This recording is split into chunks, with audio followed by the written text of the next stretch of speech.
Hello. Ahoy! We're excited. I know. Welcome to the season 2 finale of Bottom of the Stream. We got it. We made it. We got there. You got here with us.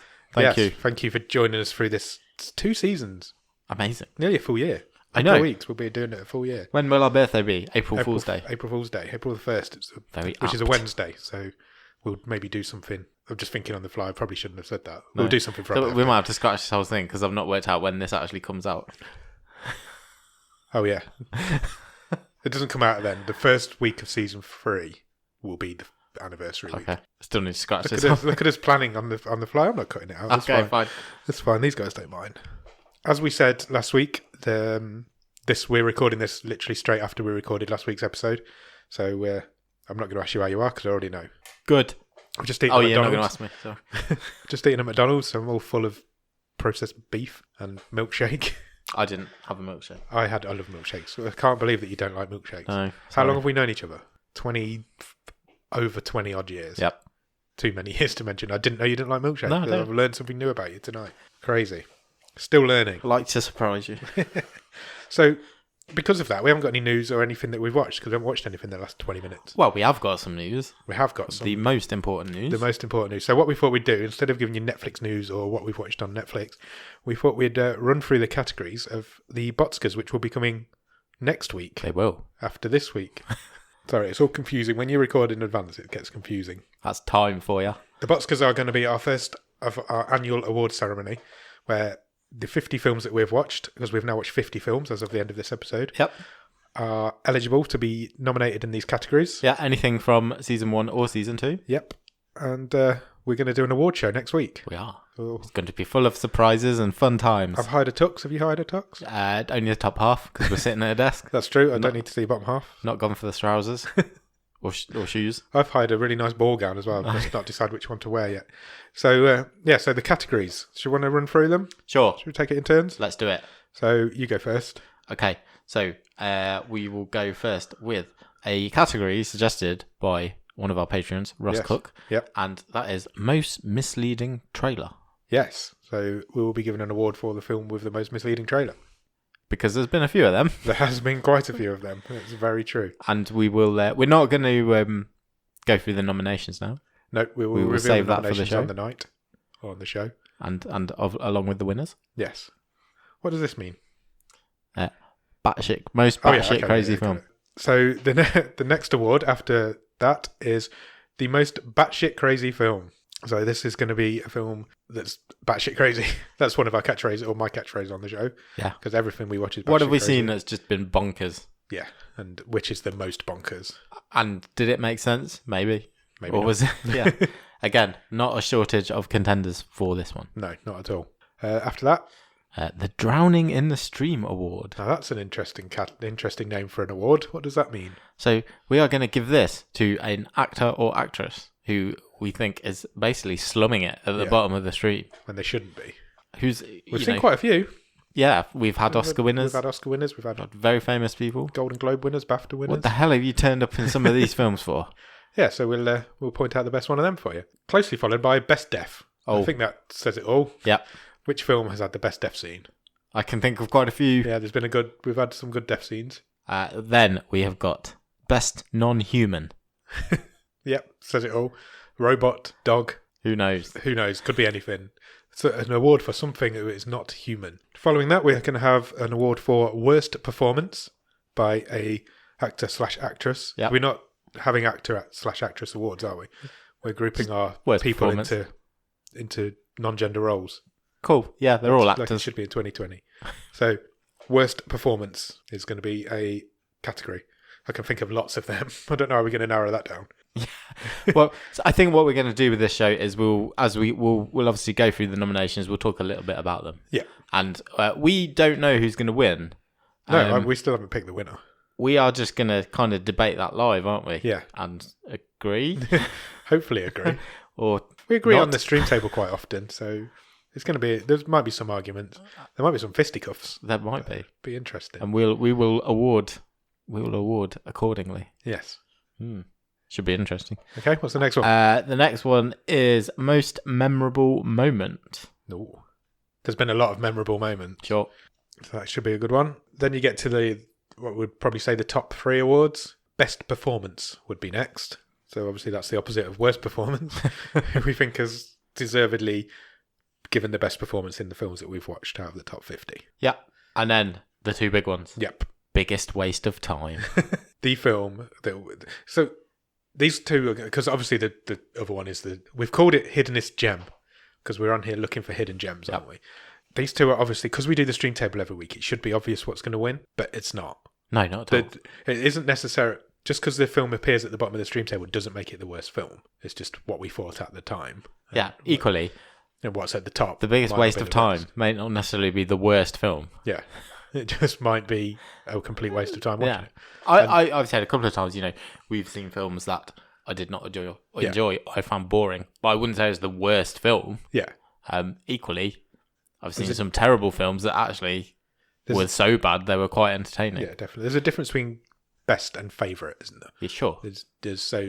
I know for a fact that I've got a favourite film in my mind out of the 50 that we've watched, but it also is not at number 1 of either stream table. Yeah. There's a bit of a sneak peek for you. Ooh. So it could be anything. Anything could win them. We will be here next week for the Botskas ceremony, and we will reveal the winners of all of those categories. Yeah, we'll send some stuff out on the socials as well. So our resident artist Ross has designed an award. He has. It's really cool.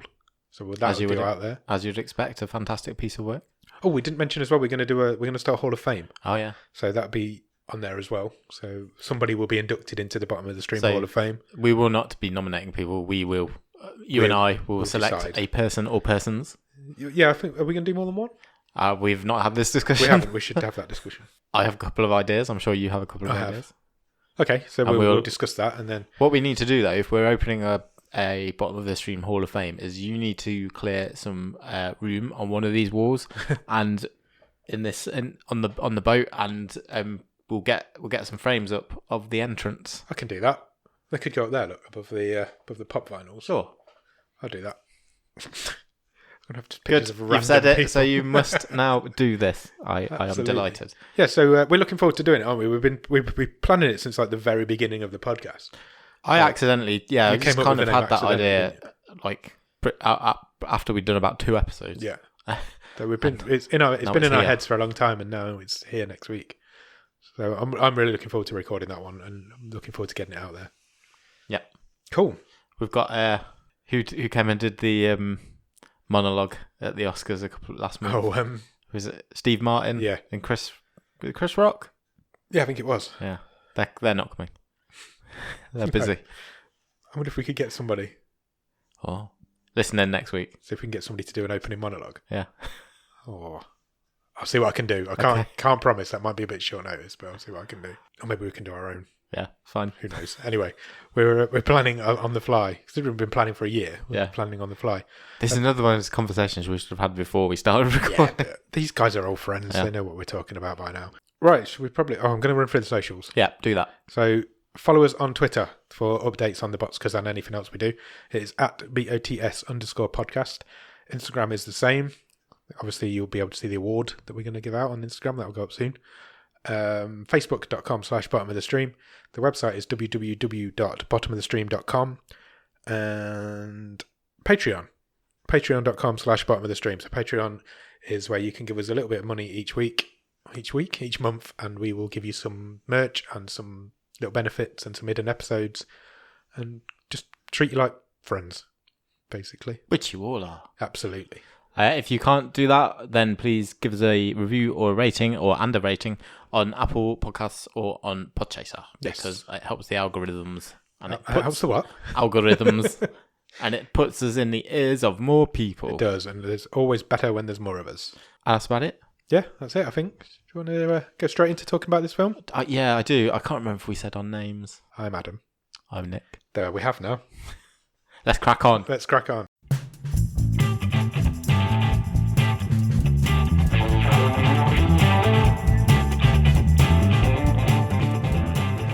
So, this week we watched a film called, we're calling it 211, because that's mentioned in the film, but it looks like it's called 211, because there's no dash in there.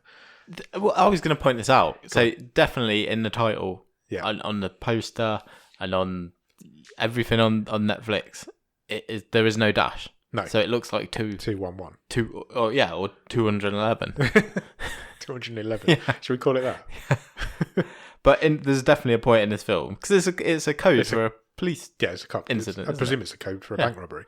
But yeah, Cage says it, doesn't he? At one point, he says we've got a 211 in progress. Yeah, so we call it. That is what it's called. Yeah, but that's not what it's called. No, it's called 211.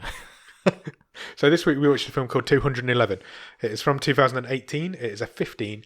Runs for an hour and 27 minutes, and is currently rated at 4.4 on IMDb. Yeah. Low down for this season. As you might have noticed, it stars a gentleman called Nicolas Cage, who needs no introduction, I don't think. I think everybody knows who Nick Cage is. He isn't the first time he's appeared on our show. We reviewed one of his films in the last season. It might become a tradition that he has to be in every season. I don't know. We'll see. There's definitely a few more films on the list, on the long list. So. I mean, throw a fucking dart on Netflix, you're going to hit a Nicolas Cage film, and not a good one. Well, none of his big ones are on there, right? No, none of his big ones are on there. He plays a character called Mike Chandler. This film also stars Sophie Skelton, who plays a character called Lisa McAvoy. She's a British actress. Oh, I did not know that. She is. And she hasn't been in a lot of stuff, but she's currently in Outlander. I've heard of it. It's an Amazon show.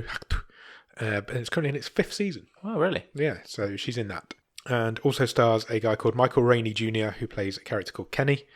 And he is in a TV show called Power, which is on Stars in America, and I think is on Amazon over here as well. Not familiar with that. I don't really know it either, but he's also in 7 episodes of Orange is the New Black. Okay.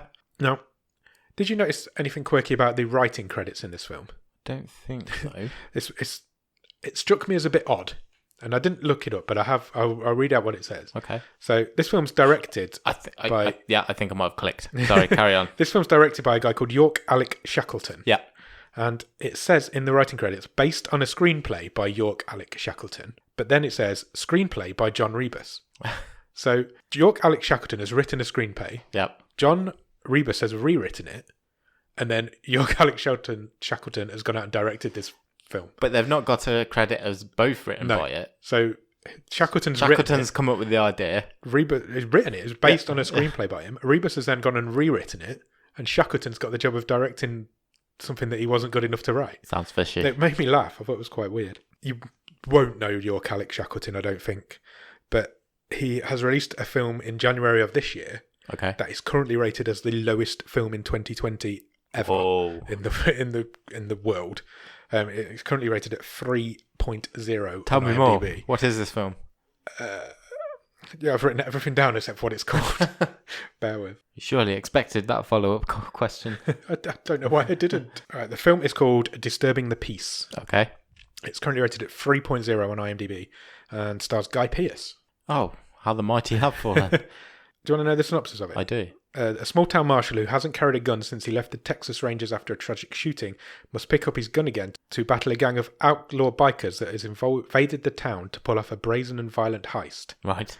Now, as you know, IMDb have user reviews from people who have seen it, and this film is described by one reviewer as 0 stars, literally unwatchable. Oh, amazing. Because that sounds fairly sort of nondescript from the synopsis. It's another cop drama by the sounds of it. But yeah, it has the distinction at the moment of being the lowest rated film of 2020. Let's keep an eye out for that. Yeah, so if that appears on Netflix at any point, we will get it on the list. Shall we start talking about what happens in this film? Yeah, so we start in Afghanistan. We do indeed. And there's some admin going on. Yeah, there is. Some exciting admin. There are a couple of suits. Yep. Making some bank transfers. Yes, there are. A female and a male. Now, straight off, this lady's sitting at a laptop, which appears to only have a green screen. Yep. It's proper from the 80s. I love watching things like this. Like, there's a close-up on her fingers, tapping on the keys. The film, you can see there's like a progress bar on the screen going, and it is going, so there's money's transferring, but she's still typing away like crazy, even though nothing's happening on the screen, and she isn't hitting any keys. Yeah, if you look at her fingers, she's hitting the gaps between the keys. She's playing air computer. Air computer is so funny. Honestly, check it out. If you just watch the first 2 minutes of this film, you'll see it. So something that struck me before we even got that far, though. So just literally as we're the we're entering this camp, as you call it, and you get Afghanistan come up on the screen. Yeah.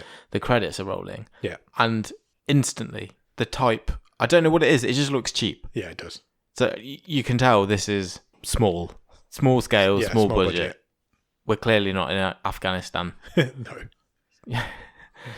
You know, it looks cheap. Yeah. Straight away. It does. Straight from the offset, it looks cheap. And then suddenly she says, oh, the money is secure.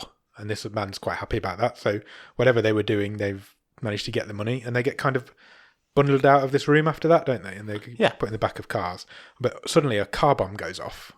And there's a huge explosion. Yeah, they're getting into this convoy, essentially, aren't they? And the convoy starts to explode. Before they've even gone anywhere. A sniper takes out a few people. There's attackers in them there hills. Yeah, there really are. A sniper takes out a few. And then a rocket launcher comes out of nowhere, and that takes out another car. It's all kicking off, and like we're literally less than 5 minutes into this film, and I've written no time wasted here. And then I thought I was watching I'm going to go completely off the film here, and I've written myself a reminder to talk about this. Okay. I was watching this film, and suddenly there was an enormous spider in my lounge. That's right. To the point where it was like, normally I'm not bothered by spiders. Don't bother me in the slightest. Don't bother me at all. I wouldn't even catch one and take it out of my house. Don't bother me. This one I was like, I'm not sitting in here with that thing. Really? It was enormous. It was like a tarantula. So I had to pause the film and get this spider out of my house. Humanely? Yes, caught it in the glass and put it out. Good boy. But I have heard that if you put an indoor spider outside, it just dies anyway. I have heard that before as well. So I don't know. I did put him outside, but it wasn't Might not have welcome. been an indoor spider. Might not have been. Honestly, the only way he could have got in is by opening the door and letting himself in. He was enormous. Maybe he posted himself to you. I don't know why I've written that down, but it just made me laugh. So they do manage to get away in the end, don't they? And, kind of. Well, yeah. They get into a vehicle 10 yards. which drives away. Yeah. And then again, in my first how badly edited this film is, so you quickly notice as they speed away that there is a large digger at the perimeter of this convoy that's moving. A little bit. It was being driven. Yeah, but you're supposed to think that the digger drove into the car to intercept them. Yeah. I just thought it looked like they drove into the digger. They definitely just drove straight into this digger. It wasn't like they were on a road that was cramped in. They were in the desert. But it was like the car actually had to turn to hit the digger. That's exactly what happened. And the car could have gone anywhere else. It wasn't on a road. It was in a desert. Yeah. It just turned straight into this digger and crashed into it. It was Ahmed that was driving. It didn't make me laugh. Yeah, they just crashed. So Ahmed's a goner because the digger goes straight through. Yeah, he's the driver. He's the driver. He's a nobody, so he's gone. It doesn't matter. But the lady manages to run away. Yeah, she kind of crawls. Yeah, she crawls out and then sort of makes for the hills. Yeah, but she unfortunately gets shot in the back as she's running. So our man, who was also doing the bank transfer, he crawls out the back of the he vehicle survived as well. And standing over him are 4 basically special ops type mercenary guys. Type guys. And they call him Boss. So they've obviously been working for him. And then they call him Ronnie. Yes, because that was his name probably. You'd imagine. Yeah, I would have thought. They say, Ronnie, you owe us $1 million. Yeah, we should be dead. You owe us $1 million. Give us our money. Yeah. Fucker. And one of them shoots him in the leg, don't they? To prove a point that they're like, they're serious. They're serious, yeah. That's what I'm trying to get at. They've got rocket launchers and stuff, but they've exploded everyone else that you were here. But just in case you weren't sure, just in case you weren't sure we're serious. And then Ronnie says, "Well, I've got that much money, but it's everywhere. It's split over loads and loads of different bank accounts." It's like that's what we've just been doing. Have you not watched the start of this film? We've just been spreading money around. So he says, "I need a bit of time," and one of them just goes, "Nah," shoots him in the head. Yeah. See you, Ron. See you, Ronnie. And he's done. Fade out of Afghanistan. Yeah. Although we do get we don't fade out of Afghanistan. We don't, because something really random happens. Well, no, and this is my point. Yeah. Because we get another title. Yeah. Which says Kabul. Yeah. Which is still in Afghanistan. It is. Somewhere else in Afghanistan. I just thought it was a weird detail. Yeah, we didn't need that. We knew we were in Afghanistan. Yeah. It was very odd. We're now with a lady. And she is meeting up with a guy. And they're going to swap bags in like this really mysterious way, aren't they? Like people do in Afghanistan all the time, I would imagine. Sure. Really conspicuously in the middle of this village square. That's it. They're right in the middle of a village, in the middle of the road. Yeah. And they're just like, we've got the same bag, we'll just swap bags. Sure. But before that can happen, she gets she gets arrested, doesn't she? Yeah, and bundled into the back of his car. But it turns out that she is a cop as well. and she works for Interpol. Yeah, and she's been fake arrested by the US Army, who are basically just pulling her out of the field. Yeah, because they need her to go and investigate what's just happened in this other place. So she gets taken to the scene where we've just been, where obviously the car bombs have all gone off, and she's there to try and figure out what happened. That's when it's revealed that she works for Interpol. She's got like a really neat app on her phone, hasn't she? Yeah. So she's like standing over the dead woman, and she like face scans her with her phone, and it like gets a hit in the system. Yeah, and she's like, this is, I don't know, Ivana, get a top off from Russia. She's a really wanted criminal. You'll notice that she's been done for money laundering. We're gonna giggle and laugh a lot all the way through this because this film's batshit crazy. I had a great time. I did. I found it I so entertaining. don't want to give anything away, but it's just mental. Yeah. It just never stops from the very beginning and to the very end. It's constant. I was exhausted by the end of watching this.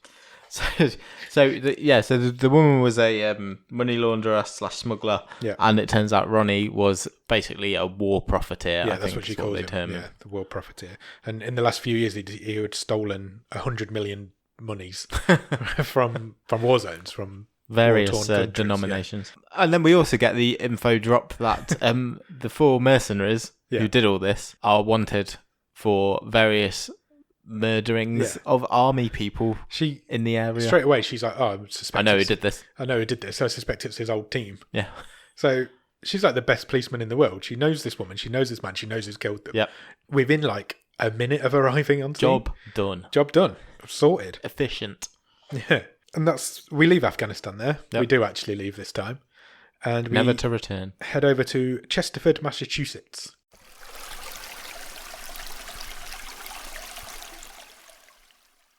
And it comes up on the screen 2 weeks later. Yeah. Unnecessarily. Because I hate when things do that. Did I tell you I went to watch The Invisible Man the other night? You've told me off air. I told you off air. I went to watch The Invisible Man the other night. Oh, did you? Which is really good. Yeah. But there's a scene in that, and it comes up 2 weeks later. And then instantly, he's like, what have you been doing for the last 2 weeks? So I didn't need the scene. If you're going to mention that it was 2 weeks ago, I didn't need the title card to tell me it was 2 weeks later. Do you need it spelling out? Apart from that, it's a really good film. Go and watch it. Yeah, and we meet Nick Cage for the first time. So he appears. He's a cop on the beat. He's an elderly... Not elderly, He's not elderly. You take that back. He's grizzled old cop. He's a veteran. A veteran cop called Mike Chandler. And he's driving his cop car on his own. And nothing really happens. It's just a transition. He's driving his cop car, as you say. He's just out on the beat, and I thought he drove past the high school. Yeah, maybe he did. And then it kind of cuts into the high school. Yeah, and we meet a young chap called Kenny. Yes. And he is getting bullied. Essentially, he's getting beat up in a toilet. What happens when you get beat up in a toilet? Don't know. Get your head put in a toilet. Wasn't in a toilet, was it? It was in a urinal. That's still it was not a very nice place to have your head put. No. But normally it would be in a toilet. But yeah, he's basically just being bullied by these guys at school, isn't he? Yeah. There's a bit of a commotion goes on, and he fights back a little bit. He does, but he's quite restrained. He's like, it's obviously not the first time this has happened to him, and he's trying to de-escalate things first, isn't he? But then it comes to a point, and he turns around and he knocks the chief bully clean out. Literally one punched him straight down, whammo. But just as he does it, obviously the teacher walks in. Yeah. So it looks like Kenny's the bad guy in this situation, but he isn't. Then we cut straight to. So I'm not exaggerating now. The beginning of this film is here's a character. Here's a character. Here's a character. It is so paint by numbers because it really is. You get your set up in Afghanistan, and then we cut back to the States, and it's here's your main character. Here's Nicolas Cage. Here's Kenny. Yeah. Here's the next person. Here's the next person. So you get a minute with each one. Yeah. And then we're away. Because I've written here, now we're in a house and a lady announces she's pregnant. The man's happy. Yeah. Because you've no idea who these people are. Well, but then you kind of guess because there was a picture of Nicolas Cage on the side. Yeah, you do get it, but it wasn't explained at all. It was literally like 1 minute scene. It's Nicolas Cage's daughter. It is. It turns out to be Nicolas Cage's daughter and his partner. Yes. Not his partner. So her husband, his cop partner. Yeah, but he's estranged from his daughter. Yes. So he hangs out all day with her husband, but is estranged from her. Correct. It's weird. Then suddenly we get introduced to an older couple, and it's their anniversary. So he's going out to work. His name is Randy, and he is a bit randy.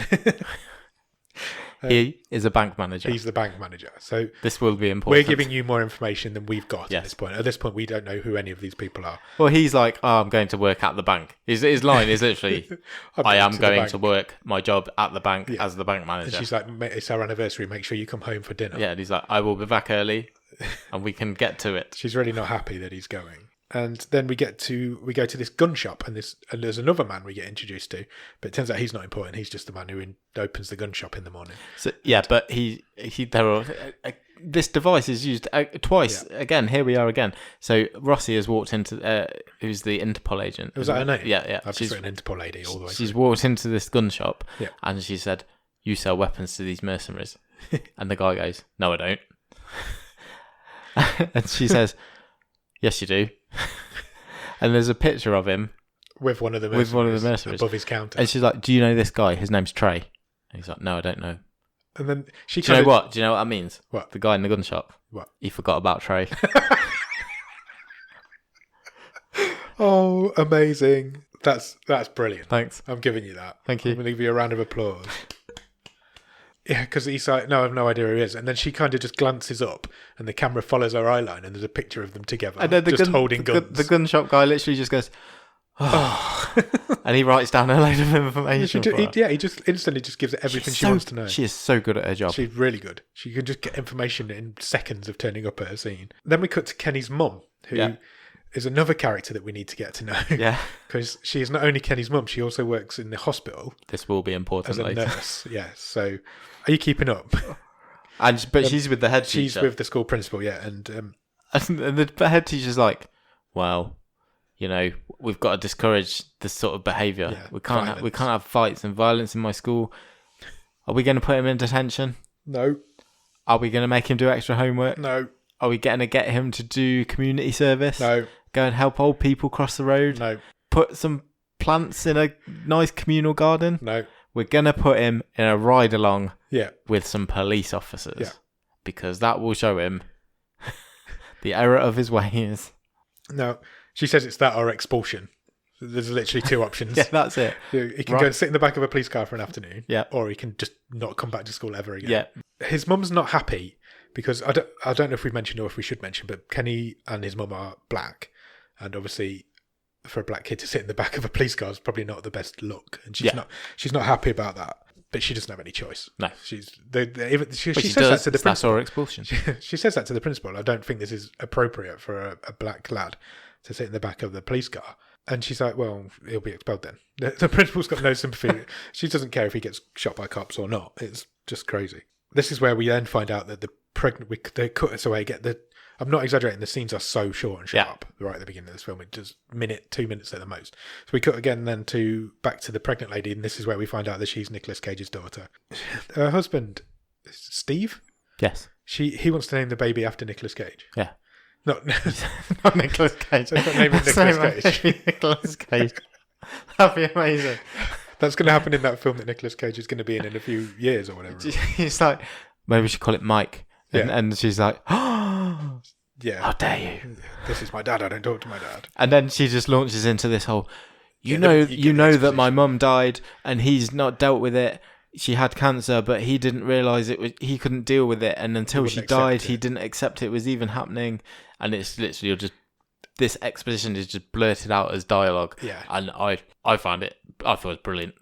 It's terrible. It is awful. But it was brilliant. Yeah, I completely agree. She just babbles it for 10 minutes in an argument. Well, not 10 minutes, but like 2 minutes probably. Oh, and suddenly we're like, I had a quick look. There's only an hour left in this film. Yeah, Nicolas Cage has been in it for 30 seconds. Nothing happens in the first. Well, stuff happens, but the first half an hour is just introducing you to all your characters because there's a lot of characters. And now we've only got a TV episode left. Yeah.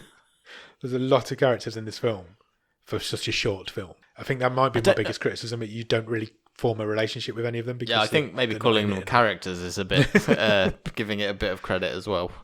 So she's in the middle of this rant and suddenly there's a car horn goes off outside and her dad, who she doesn't talk to, is sitting in the drive. As Mike. To pick up Steve. Yeah. That's just a weird relationship. So he spends all day with him and she don't speak to him. Steve tells him now, doesn't she, that Steve tells Mike that his daughter's pregnant. Yeah. And he's like, oh, congratulations. Yeah. I'm happy for you guys. That's what he says. But he's not like, oh, I should probably make up with her then if I'm going to be a granddad. Nope.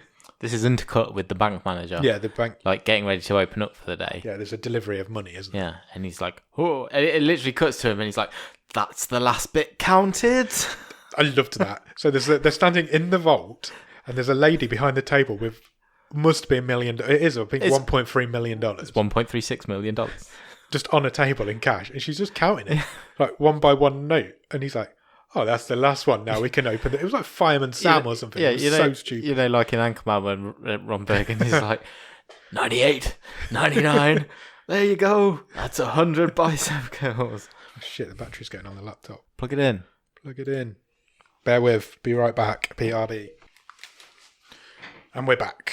Sorry about that. That's fine. Where were we? So we've just counted all this money Oh, in yeah, the we vault. just counted all the $130 million, whatever it was. No, $1.36 million. Whoa. That'd take a lot longer to count. And then meanwhile, the mercs are gearing up. Yeah, they're in like a warehouse. Yeah. And they've got a lot of hardware.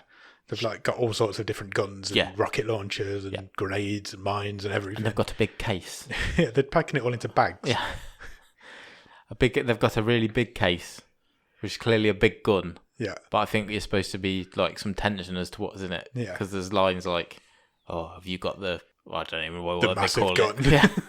Might as well have been. So can I point out at this point that one of the mercenaries is Nicolas Cage's Yes. son in real life? Weston Cage Coppola. Yeah. Coppola. Coppola. Yeah. Because he's Cage and Francis Ford Coppola related in some way. Yes, they are, yeah. Yeah. I think they might be uncle and nephew. Something like that. Am I right in thinking that Between Worlds had a relative of Cage in as well? I can't remember. Now you're I feel, asking I me feel to like remember. we've mentioned this before. If you look at this guy's IMDb profile, every film he's in has got Nicolas Cage in. Literally, he only gets work because of his dad. He's a singer in like an emo punk rock band. He's like the muscle of the mercs, isn't he? He's doesn't have the any hulking. lines. He's got like one or two lines. One or two He's throwaway like the lines. hulking. Well, yeah, He's got he awful loves all hair. the. Yeah, he's got curtains. He's got yeah. It's like the night is called, and they wanted their hairstyle back. He really has. And he does quite look like Nicolas Cage. He does like a bigger, You can see the muscular resemblance. version of him. So yeah, they're gearing up and heading out. Yeah. Meanwhile, Mike and Steve are meeting Kenny at the police station. Before that, the guy plants a bomb in the cafe. Oh, is that at the same That time? happens at the same time. So I think that's cut into the same time. So there's a cafe, and there's one of the mercs is sitting in the cafe, and he gets a bomb out of his bag and just sticks it to the underside of a table and leaves. Nothing else happens at that point, but that'll become more apparent why that happened later on. But then you're right, and then they Cage uses the line of, "Oh, I think I'm ready to retire." He's got a letter that Yeah. you see him at one point in his hand, and it is his retirement papers. Because it's obviously the movie trope of, I've got one last job before I retire. It's his last day, damn it. He says to Steve, "This isn't a good time to be a cop."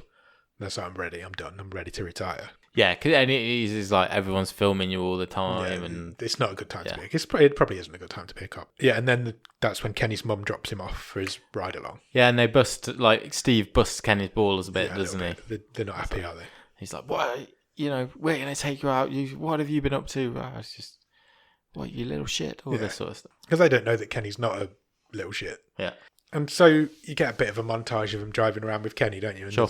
they make an arrest at a gas station. Yeah, there's a homeless guy. He's just stole some kicking off. cigarettes, hasn't he? I think. And But Kenny Kenny films the whole thing. Kenny films the whole thing on his phone. Now, I'm not sure if you're supposed to do that or not.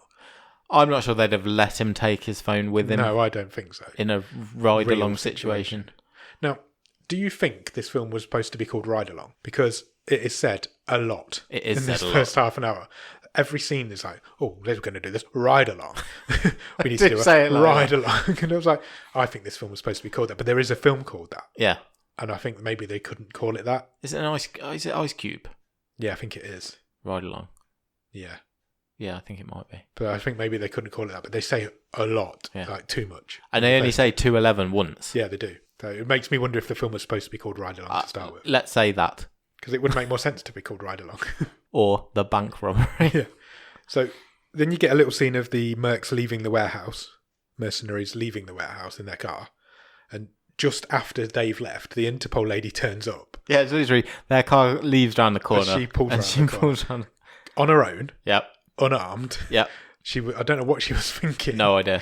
But luckily they weren't there because they would have just killed her. She's that good of a job. She'd probably have just arrested all 4 of them with their hardware.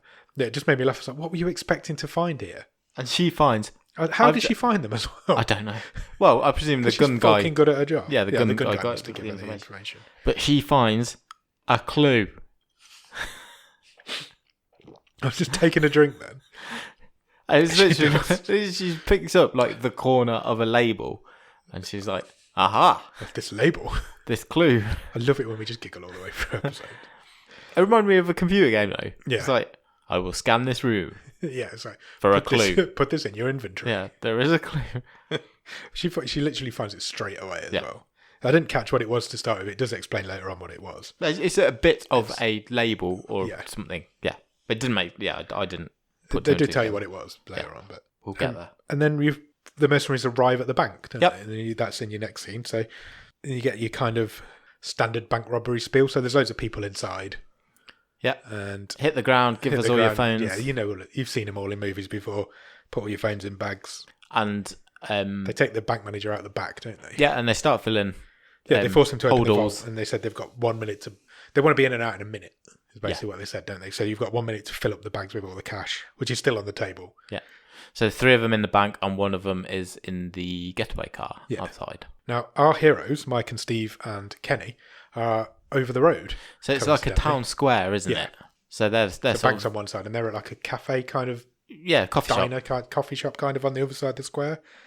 And Mike eyeballs something's not quite. He doesn't catch what's going on, but he eyeballs something's going on, doesn't he? And he's like, so they get the coffee, and he has it while they're waiting for Steve to get the coffee. He has a bit of a chat with Kenny. Yeah, this is like the film's token effort at some character, and Kenny sort of says to Mike, wasn't my fault. I get bullied all the time. I haven't got any friends, and Mike's quite sympathetic. Cage is all right actually. Just here is like you can see. I don't think Cage is bad in this film at all. Hey, compared to what we saw in Between Worlds, this is an Oscar performance.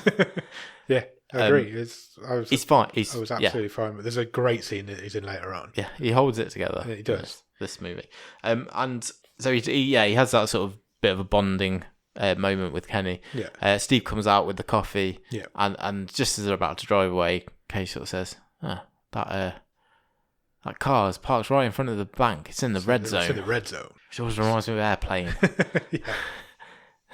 And he's like, parked in the red zone. Should we go over? We should go over and investigate. Yeah. So they drive move him on or whatever. Yeah, just move him on. So they drive up behind him, and they just sit there in the car. They don't get out. They don't move or do anything. They just sit behind. I think that's supposed to be tension. Just to see if this guy was going to leave. I think it's supposed to add tension to the movie. I think. Yeah, and obviously there's one guy still sitting in the car on the outside, and he kind of spots them and he eyeballs that they're there. And he radios to the guys inside and says, "Oh, might have some interested cops." Yeah. So the guy who's running the show on the inside says, "Did we ever get names for the mercenaries?" A couple. I think the getaway driver is called Hyde. Okay. I think, and obviously you've got Trey. You forgot about Trey as well. I did forget about Trey for a minute. I don't know what Cage Jr. is called. I don't know if that comes up. I don't know if that comes up. So the guy who's running the show on the inside tells Trey tells Hyde to make the call, is what he says. Yeah. So Hyde gets his mobile phone out and he rings a number and the cafe blows up. Yeah. So where the bomb was that was planted earlier on, they've blown up a cafe that's not in the same place. It's not the same cafe that was over the road from the bank. So I presume a couple of blocks away. Yeah. Then obviously instantly over the radio in the cop car comes, cafe's blown up, all units respond. Yeah. Everybody get over there. Potential terrorist situation, they say. So they've done this as a distraction to get all the police away. Yeah. But Mike's not having that. He's like, we've got Kenny in the back. He's like, we can't go to that. We can't go to a potential terrorist site. We've got a kid in the back of the car. We've got a kid in the back of the car. We'll stay here, keep our eye on what's going on here. And then you see a scene of Kenny's mum in the hospital and they're preparing for patients. Yeah, so all the people in the hospital are watching the news. Yeah, she works in A&E, doesn't she? So she's watching the news. And this is the first time it's revealed that she's a doctor or whatever. I didn't even pick up it was the same actress. I thought it was amazing. I was like, of course she is. I didn't pick, this scene. I didn't pick it up till later on that it was the same woman. Of course, everything is connected. Yeah. So they're getting prepared, ready, because they know a lot of people are going to be coming in from this explosion. And I said Cage is really good in this. Everybody else, who are not the main three, are awful. Oh no, I thought Steve was awful as well. Yeah, he was pretty bad. There's a scene where he is really bad that's coming up. I'll point that out.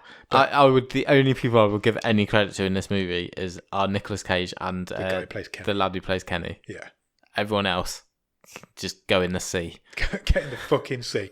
There's a couple of this one in particular where she's briefing all the other doctors.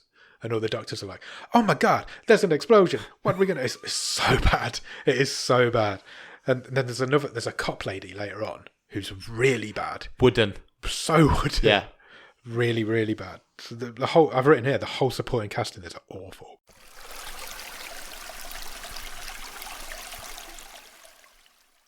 We cut away from the hospital and we meet back up with the Interpol lady. What was her name? Rossi. And she's going to head to the scene of the explosion as well because she figures, I've just found some mercenaries and now I've seen cafe's blown up. It's probably connected. I don't know how big a town I don't think it's very big. Chesterford, Massachusetts is, but it doesn't seem to be very big. Yeah, agreed. Certainly not sure they'd be able to cope with this number of casualties that are about to start pouring in, and they have a lot of police. They do have a lot of police. That is very true. Then we go back to the bank, and the driver of the car gets out. The driver of the getaway car gets out, and he starts firing bullets. Yeah. And for the remainder of this film, nobody stops firing bullets. Nope. It's literally now until the end of this film, it's gunfight. It's gunfire for the last constant 40 minutes. Constant. There's never a scene where there's not gunshot going off. Percentage-wise, how many bullets hit something? Not many. Really, no one can shoot for shit in this film. And I'm not kidding you when I say there must be 1 million bullets shot in this film. It's constant. It's seriously never stops, does it? Yeah. It just doesn't ever stop from this point onwards. From the minute he fires that first gun at their car, it's gunshot after gunshot after gunshot. So you've got the getaway driver in this indeterminable gun battle. Yeah. With Mike, and Steve can't get out of the car at first. Steve's stuck in the car. Mike and Kenny have managed to get out. Steve's stuck. His seatbelt's because they crash it, don't they? Yeah. Because when he starts shooting, they reverse it away. Yeah. And they crash it into something, and it jams Steve's seatbelt, so he can't get out. Inside the bank, Trey shoots the security guard, and outside there's a proper shoot on going on now between Nicolas Cage and Tidy. What was his name? Hyde. Tidy. And can I tell you the next bit that made me laugh? Yeah. So there's this shoot at the minute. It's just because Steve's still stuck in the patrol car. Yeah. It's just the Shouting. two characters shooting at each other. Yeah. Kenny's lying on the floor behind the car, and then really randomly, a builder just runs into the gunfire and dies. Yeah, he just gets shot. Just runs straight through the middle of the. I say he was a builder. He could have been the construction worker out of the village people. He just had a red high vis on. Yeah, and a hard hat. So he's run from somewhere safe towards the bank. Yeah, just through this gunfight. in the gunfight. It just really made me laugh. Steve eventually frees himself from the car. Manages to cut his seatbelt. He's got like a pocket knife, and he joins the gunfight. He starts shooting. It's just chaos. There's people are shouting. There's cars reversing everywhere. How has Mike got all this ammo? I don't know. I really don't. How has anybody got this ammo? How has the town got this much ammo? Well, at least we've seen the mercs load up, and we knew they had a warehouse full of weapons. He's got one of those pistols that holds 1 million bullets. The guys in the bank obviously can hear this, so they take the hostages, don't they, and put them in the office. Yep. So they take them around the back of the bank, and more cops show up from somewhere. And then a couple of the mercs go back to the bank window, and they start firing shots as well. And then Cage manages to get a shot in on the guy, the getaway driver. Yeah. Hyde. He manages to shoot him in the leg, doesn't he? Yeah, and then immediately before or after, I'm not sure in which order it happens. It doesn't really matter. But Hyde shoots Steve in the leg as well. Just gets him on the leg. 1-1. 1-1. The bad guy. Hyde. Why can't that name go in my head?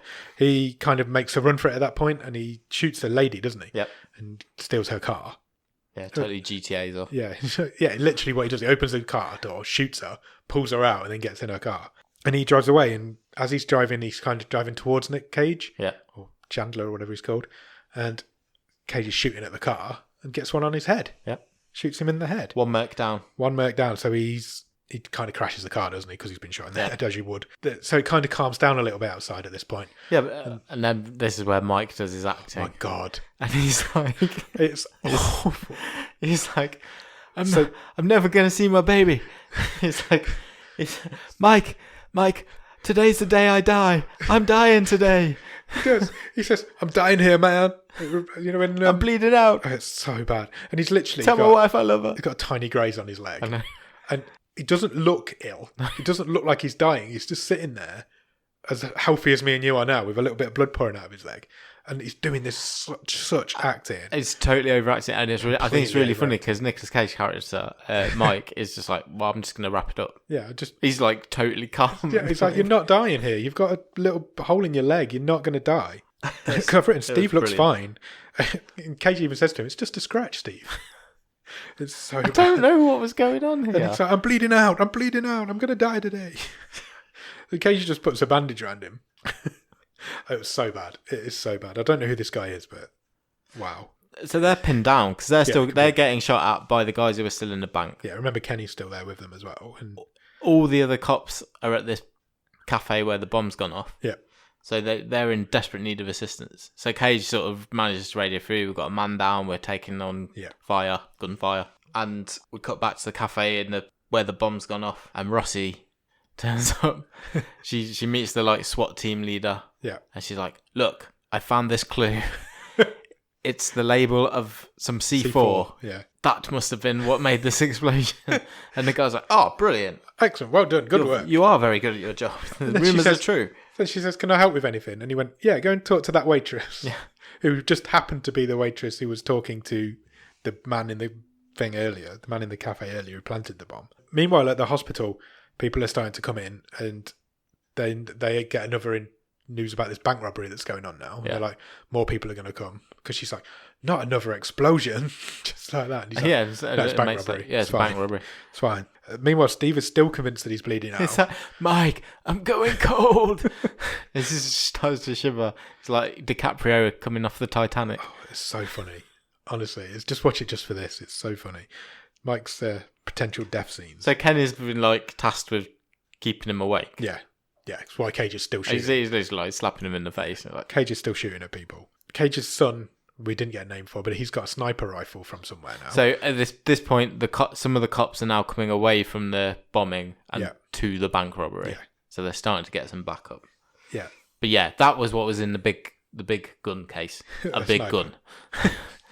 And the merc that is played by Nicolas Cage's son starts. He takes a shot at Nicolas Cage, but he misses. Yeah. He just missed him completely. But he didn't miss anyone else. No, he killed. Convenient. He killed a different man, and then he killed another one. And Steve's fading fast. No, Steve. And he says to Kenny, "Have you still got your phone?" Because Kenny they had taken Kenny's phone off him. Yeah. And he'd managed to get it back as he got out of the car. Yeah. So, and he says to Kenny, "Film me." This was even worse. So Kenny gets his phone and he's starting filming Steve while this gunshot fight is still going on around them. He's filming Steve on his phone, and Steve makes a goodbye video to his wife. Yeah, and his unborn child. Do we know his child? I don't think it would. Yeah, I don't think at that point. He's like, you never knew me, but I'll always be your daddy. That's a great impression. That's exactly what he does. And then he has these films where we can just. And then he has a single tear falls down his face. Yeah, and then he just walks away and he's like, "Kenny, turn that phone off." I'm not dying yet. I'm fine. And at that point, we cut back to Steve's wife, and she kind of sees what's going on the news. Yeah, she turns the news on. She turns the news on and sees what's going on. She knows he's a cop, so she knows he's probably going to be involved in either the bombing or the bank robbery. She tries to call him. Yeah, there's no answer. Goes to voicemail. So she leaves the house. Yeah, she does. She just leaves. Who knows where she's going? Could be going anywhere. Meanwhile, there's lots of shooting still going on at the bank. Gunfires just never stops, as I said. So a couple more cops go down. We've got a few more cops turning up now. So 3 or 4 of them make a move towards Steve and Mike and Kenny. So you've got the Latino female cop who you mentioned earlier. Awful. And her partner is like this jock. Who is awful. Fresh faced guy. Yeah. And then there's another guy, I think he's called Hanson, who we see later as well. Yeah. So these are like 3 supporting police officers. So they make a move and they get to Steve. They have to try and get. They want to try and get Steve away, don't they? Because he's injured. And extract him. So they get there pretty easily, actually. Yeah. They're not very careful with how they move him. It's fair to say. That's an exaggeration. They literally drag him across this square. While they're dragging him, she takes a shot in the back as well, didn't she? Yep. She goes down. And then she gets literally mauled when she's getting taken away. Did you notice? It's like her partner drags her by the feet. By the hair, sorry. By the hair. Was it by the hair? I think it was by the hair. Yeah, it was, because her feet had like clambering along the floor trying to keep up. Yeah, it was like there was no finesse about it whatsoever. So I didn't quite follow what happened, but basically Kenny didn't keep up with them. Kenny gets separated because... Does he drop his phone like a moron? He dropped his phone. And he thinks... And by that time, the gunfire started up again. But he took his time to go back for it. Yeah.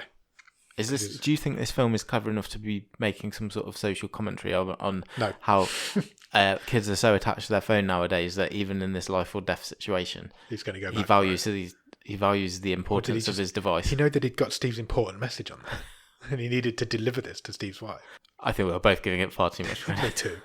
Basically, he drops his phone. He gets separated from the cops. The gunfire starts up again. Yeah. So he just dives into the nearest car he can find. Yeah, so he's still stuck in all these cars between the bank. Well, he's basically in the middle of the shootout. Yeah. But he's got his head down. He's in the back of another car. Yeah. Steve gets put in an ambulance and driven away. Still conscious. Still not dead. Still absolutely fine. Well, not fine, but not... Well, yeah, and we never... That's it. Steve's gone. You do see him once more. Yeah, I know, but for like... He's out of the... We'll talk about it when we get there, but... Yeah. There's not much follow-up on Steve. No, really not. This is at that point, as soon as the ambulance is gone, Cage is like, oh, I've lost the ride along. Yeah, he's like, oh my God, we've lost Kenny. I really wanted Kenny to die. Which one of you killed Kenny? And he takes a phone call at this point from his daughter, who he's estranged from. And gunfight's still going on, but he answers his phone. He answers his phone. They're kind of around a corner now, aren't they? He tells her, look, he's in a bad way. Yeah. It doesn't look good. He's in the back of an ambulance. He's in the back of an ambulance on his way to hospital. Then we go back to Kenny. Now, did you catch what Kenny did here? Yeah, so... Kenny's battery's going rapidly on his phone. Yeah. So there was a doll in the back of the car. Yes. So he's took the battery out of the doll. Yeah. It's like one of them square, rectangular, like 9-volt ones, isn't it? And he's got a charge cable from the front of the car. Yeah. Which happens to be the same one he needs for his phone. Yeah. And he has managed to affix the battery to the charge cable to get enough charge. He pulls a dollar part and rigs a phone charger out. Yeah. He's like MacGyver. To give enough juice to his phone so he can call his mother. Yeah. Basically. Why couldn't he just phone into the USB port of the car? I don't know. It was so silly. Lisa arrives at Lisa's Cage's daughter. I don't know if we mentioned her name. She arrives at the hospital at this point, and can I say what this also made me? I've put ha ha ha ha ha ha because she walks into the hospital, walks past reception, through one set of doors, and in front of her, Steve just lying on a bed being operated on, and the doors are open. Yeah, yeah. It's not even just like this operating theatre, and I was just like, the receptionist is like, what? There's an operation just going on. The receptionist is like, you can't go back there, and then just leaves. And she goes back. She goes in there anyway. And all the doctors are like, get off him, because she's hugging him. Yeah. And she's like, we're working here, get off him. And she just won't get off him. And she's like, this is your husband, get the fuck off him so they can save his life. But then, as this is happening, the lady cop is wheeled in. Yeah, she's in the bed next to Steve. And Kenny's mum is there assessing the lady cop. So all these people who all happen to be important and have information are all suddenly together. And the lady cop happens to say to Lisa, oh, yeah, Steve, you've seen Steve. Mike's, your dad's still out there. He's looking for the kid. And the doctor's like, the kid? That must be my son. That must be my son. Oh, dear. So, but then... I have a question, though. Go on. How did Lady Cop know the kid was missing? Exactly. Because she got shot before they'd noticed that he was missing. Yeah. I was going to say exactly the same thing. I don't think this film holds up to scrutiny. I completely agree. How did she even know that they had a kid, had a ride-along? He might have been with them when they first got to I don't Mike think she ever met him. and Steve. I don't think she ever met him. No, but when they went to pull them out, they might have seen him then. Possibly. And then he just didn't make it all the way back. Kenny was definitely not missing when she got shot. No, she wouldn't know that he didn't make it back. Yeah, no. I agree. I thought it was hilarious. So his mum obviously starts panicking a little bit, but suddenly her phone rings. Yeah, as she's in this mid-panic, and it's Kenny. conveniently, because he's managed to get this doll to charge his phone for him. And she basically says to him, "Oh, you'll be all right. Stay safe." Yeah. It's the end of the phone call. Keep your head down. Keep It'll your all be head down. over soon. Hide in the back of that car. Now there's a really weird scene next. Yep. So we're suddenly Glad you spotted this. We're suddenly in the back of like the SWAT wagon. It's also nighttime now. Yeah. Cage, Mike, is in there. Yeah. With the SWAT team leader. Yeah. I think Rossi's in there as well. I think she is, yeah. And yeah, she is. He's basically debriefing the guys on what happened Yeah. and the whole situation we've been through. And he's quite calm. And then suddenly he goes Cage. Full on batshit Cage. He goes apeshit at the SWAT guys. There is nothing better in cinema than when Cage starts overacting. And he's like, but he's really obsessed with a weird detail. Yeah. He's like, why were you an hour late? What took you so long? You took an hour to get here. You left us to die. Yeah. But the SWAT guy doesn't go, we were dealing with a bomb. No, he doesn't. It doesn't say with a potential anything terrorist like thing round the corner. He just takes this caging. Oh, it's amazing though. Isn't it amazing when he starts it's good. shouting? It's proper Cage shouting as well. You know when he does that wobbly voice thing that he But does? it's just really weird. It's amazing. It's so weird. And And the scene's just really weird. I want to question the timeline of this this film now as well. Because during this debriefing, Cage says, "We arrived on the scene at 10 a.m. Yeah. It's now dark. What the fuck's happened?" The clock on the wall says 5:17. Right. It's pitch dark outside. So it must get dark early in Massachusetts. Well, that's fine. It can be winter. That's That's still fine. 7 hours and 17 minutes since they arrived. If they arrived at 10 a.m., which they would have, because they'd only just picked Kenny up. Yeah. And they'd gone to get some coffee for breakfast. This film's not been going on. There's not 7 hours worth of stuff that's gone on. Unless, since Steve got taken away, they've all just sat around in the corner for 5 hours. And I've just left Kenny. And they've just left Kenny in that car. Why it had to be nighttime at the end of this film, I don't know, but the timeline does not hold up at all. I don't know if you spotted it, but it does not hold up. And then Cage leaves. Yeah. And the SWAT guy and Rossi then have an equally weird conversation. Yeah. And because we know she's amazing and efficient and good at her job. Great at her job. She basically says, when you storm the place, they're going to try and escape in the confusion. Because they're waiting for you to attack now. Yeah. That's what they do. They're mercenaries. If you attack, they will beat you. And she's like, yeah, they'll create confusion, and whilst you're storming in, they'll try and escape. Yeah. And the guy's like, well, yeah, but we can't not go in. Yeah. We've got hostages to rescue. Yeah. It was just weird. It was weird. It's a really weird conversation. It wasn't how normal people talk. And then we cut back inside the bank for the first time in 7 hours. Yeah. And, somehow, one guy's still got a phone on him. yeah. So he gets shot. Yeah. Because he really unsubtly just gets his phone out. Just in front of everybody. In front of the Just gets it out of his mercenaries. pocket. It's like, oh, I've been here 7 hours. I'm going to get my phone out. Now I'm going to go for it. So he gets shot. And then the bank manager kind of confronts one of them. He Doesn't suddenly grows a pair, doesn't he? Suddenly grows it. He's the only one who couldn't sit on the floor. I think he was too old and fat. That's He was because he sitting wants on to a get chair. back for his anniversary. So he confronts one of the mercenaries and he says to him, because the mercenary puts a pistol to his head. Yeah. And he says, the bank manager says, if you're going to shoot me, just shoot me. So he does. So he does. He just shoots him in the head and that's the end of him. And then we go back to Mike. Yeah. And it's like he has a brainwave and he's like, Kenny must still be out there in one of those cars. Oh. It's only been 5 hours, but now I think we should do something about it. Yeah. And the lieutenant SWAT guy says, no, just leave it to us now. Yeah, we're going in. We're going in. We'll take control. Just stand down. And so Cage is like, okay, no problem. So he goes outside. Picks up an assault rifle. That nobody's goes got their eye back on, into just the scene. off a table and just runs off. It's got a scope and Cage is kind of hiding in a bush. Yep. And he looks through this scope and instantly just finds Kenny's head. Like straight through this scope, through this, and there's a car. Kenny's obviously still in the car. And it's kind of speeding up now because the SWAT guys are moving in. The hostages are all lined up in the lobby. Yeah. So the mercs line them up in a row. They're creating they're getting ready to create a distraction, exactly like Rossi what said. Rossi said would happen.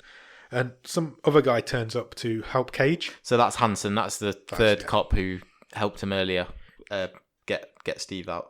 So you've got and Cage is like, I've got to go and get Kenny. And Hansen's like, I'm coming with you. So you've got two kind of interspersed, for the rest of the film now, you've got two kind of interspersed scenes of Hansen and Cage trying to rescue Kenny and whatever's going on outside the bank. Cage is like, okay, well, we're brothers, so let's go. Yeah. They've got no armour on. No. Just, they're literally still in their shirt and tie. They're like cop uniforms. Cop uniforms. They've got a gun each and the rifle that Cage stole. And they get to Kenny really quickly. They do. And just rescue him, basically. But Yeah. while this is happening, the hostages are all let out of the bank. Yeah, so they literally so Trey puts something in one of the hostages' pockets. Yeah. And they basically, like, when a dog chases sheep? Yeah. That happens. And all the hostages just, like, funnel out into the square. And they kind of get hidden behind a SWAT van, don't they? The SWAT van's moving. So, but there's people everywhere. So the SWAT team's coming in. The hostages have been let out. There's still some gunfire. And this hostage that's got this thing in her pocket says, he put something in my pocket. And one of the cops goes, okay, what is it? So he grabs it out of her pocket, recognises it as a bomb, grenade, bomb, whatever it is. And he's like, oh, shit. And he kind of runs away. Yeah. And then it blows up. And he went down like a rag doll. Yeah. Did you see? It was really weird. Bits of him go everywhere. It's a really good scene. His arm kind of floats behind his head and he just gets blown up. So the rest of the SWAT team go in. Because the hostages are free and now. like 4 of them get exploded at once. Straight away. As soon as they get through the door, they get blown up. Because, we know these mercs have got all this hardware, so they've kind of rigged a load of stuff up in the foyer of the bank. Yeah, and just as Rossi predicted they would, they kind of get out in the melee. Yeah, so they've split the money into 3 different bags. There's only 2 of them left? No, 3 of them left at this point. So they, the only one they've lost is the driver. So they split the money into three different bags, and they basically just run for it. They head a different direction each. And I've put, this is their big plan, because instantly 2 of them get killed. Yeah. So these are like top level mercenaries. They've been billed as this all the way through this film. Yeah. So Cage Jr. gets shot. Yeah. And then one of the other ones gets shot. You're just thinking, oh, that's ridiculous. It's like all this time they've been planning this whole thing, and the whole plan was to just run when the hostages got out. So lead mercenary Trey, he manages to somehow avoid all the SWAT and police. Yeah. And kind of emerges further along the car park. Yeah. Just in front of Nicolas Cage. Yeah, exactly where Cage and this other guy are. The guy, was it Hansen? Yeah. He gets taken out. He gets one in the leg, doesn't he? Yeah, he's gone. Yeah. And Cage also gets shot. Yeah. Cage gets shot in the leg. Hansen gets killed, doesn't he? Yeah, gets killed dead. Yeah. This guy kind of comes around the corner of the car. Yeah, he's standing over Mike. Cage. Yeah. Mike. I keep calling him Cage. That's fine. Mike, as if he's going to kill him. And then all of a sudden, this guy gets shot. Yeah. And you're like, oh, who's done that? Everybody's dead. Obviously, Kenny did it. Yeah. Kenny shoots the bad guy. Then Rossi swoops in for the kill to finish him off. Yeah, because Kenny doesn't kill him, but Rossi finishes him off. And that's kind of pretty much the end, isn't it? And then that guys are all dead. The shooting finishes there. Yeah. And I'm not exaggerating to say the shooting never stopped. No. I can't exaggerate this enough. Even when they were in the hospital, you could hear it on the TV. Yeah, you could, yeah. Cage and Kenny are sitting in the back of an ambulance next to each other. They're not talking, they're just sitting next to each other, kind of getting over what's just happened. And Kenny's mum shows up. Yeah, she's obviously been relieved from the hospital. Where hundreds of people are lying dead or dying. And then Lisa shows up. And she has a big reunion with Cage, doesn't she? Yeah. And then they say, I love you, Dad. I love you, Dad. They have the big reunion. Yeah. And then in the next scene, Cage is kind of arriving at home. And it's 1 year later. Does it say 1 year later? Yeah. It says 1 year later, and he's out for a jog.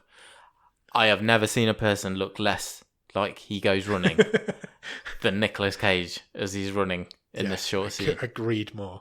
Couldn't agree more. I didn't catch it said 1 year later. I must have missed that. Because I was like, some time has passed here. He gets home from his jog and everybody's there at his house and it's a surprise party. Yeah. And Steve's there. Yeah. Remember him? Remember the guy who died earlier? Didn't die. He was fine because he only got a fucking graze in his leg. The baby's been born. Yep. It's a little girl. Cage has got a granddaughter. Yeah, I think she's in pink. Yeah, I think she is. You're right. And Kenny's there as well. Yep. And Cage turns to Kenny and says, because he's looking at the pictures on his mantelpiece of his dead wife and stuff. His dead wife, and he just turns to Kenny and says, "Take some new pictures." He's like, "Have you got that phone you always carry around with you? Take some new pictures." I think I need some new pics. End of film. Yeah. What did you think of 211, Nicholas? It's terrible. It's really bad. It's an awful film, and I loved it. Yeah, couldn't agree more. That's exactly how I would describe it. It is brilliant, but it's shit. But it's one of those films that is so bad that it's really good. Whether it caught me in the right mood or what. I think it must have. I found it hilarious. Yeah, I couldn't agree more. It's brilliant. It's stupid. It flew by. Yeah, Well, to be fair, nothing happened for. It was only an hour's worth of film. but so we're talking about Between Worlds from our first season. That was, I think, that was shorter than this. Probably. That dragged like. Yeah, I don't know. Like I feel like I'm still watching it now. This is fun. This is so much fun. That scene where Cage is just overacting and they just let him off his leash for 10 minutes. Brilliant. It's incoherent. Everyone in it is terrible, Yeah. apart from Nicolas Cage and the guy who plays Kenny. It's also coincidental that everyone knows each other. Everyone's in the right place at the right time. My mum's a teacher who's a hospital worker who's, it's ridiculous. Absolutely ridiculous. But it's exactly the sort of thing I wanted to watch from doing this show. Yeah, exactly. It's exactly what we were looking for. It's batshit crazy, fun as anything, mental shit film. It's how to do a really simple story, really. It's just a bank robbery and then just totally go off the rails with it. Yeah, just have some fun with it and just enjoy it. Yeah. Cage, for the first time in a long time, Cage looked like he was really enjoying himself. He looked like he was having a lot of fun playing the part.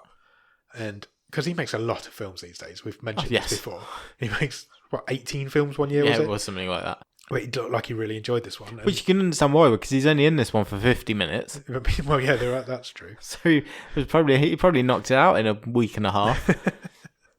Yeah, I really enjoyed it. I'd recommend it to people. It's I would say, you want to see something stupid and bad, go and watch this. Yeah. It's awful dialogue, terribly acted, badly directed, really quite annoying actually for the amount of gunfire.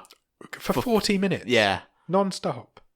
Oh, when that builder just ran into the gun. Oh, it's so funny. So funny. There are some really funny bits. When Steve thinks he's dying, and he clearly isn't. It is brilliant. It's really brilliant. I had so much fun watching this. Yeah. So much fun watching this. I wasn't sure when another Cage film came out. I was like, is it too soon? But I'm really one happy. Every 6 months is fine. I'm really happy. Well, yeah, but that's because I thought, is this going to be absolutely terrible? But no, I think we've ended on a high. I agree. It was tremendous fun. I'm not sure. Obviously, we know the Cage Kiss podcast. Yeah. I'm not sure if they've done it or not yet. I'd be interested to hear. I don't think they've got to any of his later. I don't know if they do them in order now. I think they might just be picking them at random. Okay. I might have a word with them this week to talk about this film because I'm not sure if they've got there yet, and I'd be interested to hear their opinion on it if they have. Yeah, it's great. It's great. I don't care. It's awful. It's awfully great. Have you got a trivia question? We'll end the season with our final trivia. Yeah, I think I might have two. I need to decide which one. I've only got one this week. Do you want me to go first? Yeah, go on then. During this film, a cafeteria is blown up, or a cafe is blown up. Do you know the name of the cafe? Do you know what? I don't. Because both of my questions are, do you know the name of this thing? And neither of them are the cafe. Oh. I am it is a bit of a bastard question because it's never said. Oh, is it not? But it is on the sign. Because she goes out for a smoke just before it blows up. I don't think either of mine are said either, though. I'm not going to know them. I know that for a fact. Okay, is it the Cafe Coppola? No. It's called Garçons. Oh, okay. Boys. Yeah, exactly. It's just made me laugh when I've seen it. Feels inappropriate. Okay. Oh, well, that's a shame. I finish on 9. You finish on 9. Right, let's see what we can do for you. Better than me. I'll let you choose. Do you want question 1 or question 2? Can I hear them? No. Question 2. Okay. I need to turn the page over. Okay. I wasn't prepared for number 2. Can you tell me the name of the bank? How do I not know the name of this bank? The fucking whole film's set in the bank. It's something... Oh, hold on. It's something investments and loans. Do you know, this is really interesting because it's very similar to the one last week, and I thought, oh, that's similar to the one last week. Is it something investments or savings and loans? Yeah. Which one? Yeah. Savings and loans. Yeah. Is it just... what's the town called? Chesterford? That doesn't sound right. Fucking hell. Is it the town name, savings and loans? No. Oh, bollocks. I mean... Did you know... It's Chesterford. It's Chesterford. But that's the town, yeah. Okay. Chesterford Savings and Loans. Incorrect. What is it? Unity Savings and Loans. Do I get half a point? No. Damn it. You never let me get half a point. I was as close as I've ever been to one. Do you want my other one? Yes. What was the name of the school? I don't know that either. Chesterford High School. Harrison High School. I've realised how unobservant for films I am this because You started off really well. I know. I've not got one right for about 8, probably 10 weeks, maybe more. You had me on the ropes. I think it was the Christmas one. Yeah. And I thought, I finally got you here. And you managed to... I think it was 5-1 at one point. Yeah, you managed to know what the pin badge he was wearing was or something random like that. I thought I was done for then. I think I was 5-1 up at one point and you've beat me 9-6. Yeah. Have Strong second half. It's really weird because in real life, I'm quite observant and you're really not. Yeah. But when it comes to films, I'm obviously not as observant as I am in real life. Yeah, I quite enjoyed playing. I don't know if we're going to do it next season. We'll have a discussion on Yeah, that. we'll see. And let us know. we'll see. Let us know what you think. Congratulations, 9-6. I think got 6 out of 25. That's fucking shocking. Oh, come on. 9 out of 25 isn't great. It's not great, but it's better than 6. That brings us to finalising the stream table for season 2. We're going to end it here. Yeah. I feel sad.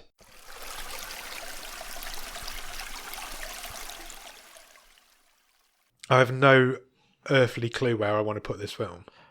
No, I haven't either. I'm going a bit of seat of the pants here. Oh, I think I do. Where are you looking? You appear to be looking a lot lower than me.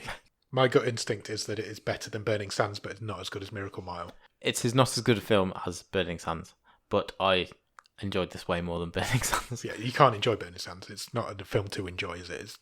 It's a tough, hard, horrible film to watch. Brutal. Yeah. I've got no good memories of Burning Sands. What's just above Miracle Mile? Just to remind myself. Night Eats the World. Night Eats the World. I don't think it's as good as that. That's a proper good French film. It's got to go below Miracle Mile. I think so. Yeah. We've got a Nicolas Cage film in 12th on our stream table.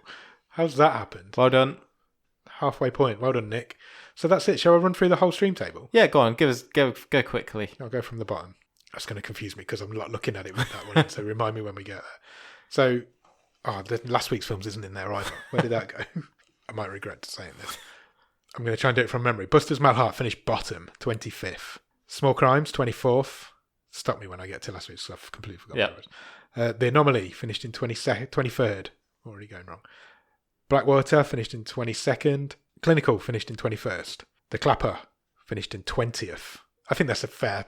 Because at one point that was really rising. Yeah. I think 20th is fair. Because it's shit. Knocked down a couple of places. He's Out There finished at number 19. The Super finished at number 18. The Resort finished at 17. Somewhere around here, wasn't it? Christmas Break-In at 16. Yeah. I think The Last Laugh was in there.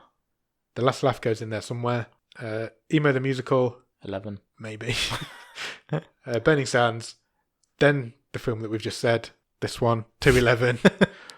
It's been a long night. We've been recording for nearly 3.5 hours. Miracle Mile. The Night Eats the World. Office Uprising. Michael Inside finished high. That was the first episode. That was in 8th. The Babysitter, 7th. Handsome, a Netflix mystery movie, in 6th. And the top 5 for this season are... Big Boys. The Man Who Killed Hitler and Then the Bigfoot, which was my wildcard film. The Endless, from episode 21. In 3rd was What Keeps You Alive. That was stayed in 2nd for so long. So long. Animal World finished in 2nd. That was Ross's wildcard. And Hush finishes at number 1. In the bottom of the stream, season 2 stream table. Been there since episode 6. Been there for 19 weeks and it never really showed any signs of getting beaten. No. Animal World took what Keeps You Alive from 2nd place, but it never really challenged Hush. Yep. Nothing got close to Hush this season. Hush is a fantastic piece of film and deservedly stays in at number 1. Congrats, well done. Well done, Mike Flanagan and your missus. I've forgotten her name. Katie Siegel. Siegel, yeah. That's it. Stream table's done. Bottom of the stream season 2's done. Thank you to everyone who has downloaded, listened, streamed us. However you do it, we really appreciate it. So proud of the fact that we've managed to do 2 seasons of this now. Nearly a full year. We've never missed a week. We've done more than a week's worth of episodes every week this year. We've done 53 or 4 episodes this year. Yeah, counting a couple of extra ones. A couple of bonus ones. And the Christmas special. Thank you. Everybody who's listened, helped, partaked, guested. It's just been a great year. Yeah, it's been a really good experience. We did not expect half the amount of listens we've had. Not at all. And we've had a great time doing it, and we will continue to do so. We've got Patreons. People pay to listen to this. I know. And we'd like more. Please come and Patreon us. We've watched 50 films now. Just spread the word. Just tell your friends. Tell anybody what we're doing here. And we really enjoy it. And it's really good fun. And we're not going to stop. because next week we've got the Botskers, and at the end of the Botsker ceremony we will pick the first film for season 3, and we've also got a bonus episode coming that's going to run through that stream table. Yep. And we've got all sorts of shit coming, and then season 3 starts. Yep. It's going to be awesome. We'll be a year old the first week of season 3, so we might do something to celebrate during that week as well. I'll bring cake. Oh, amazing. I like cake. Good. Thank you again. Thank you so much for listening, everybody. And we will be back next week with the Botskers, first annual Botskers ceremony. Cheers. Thanks. Bye.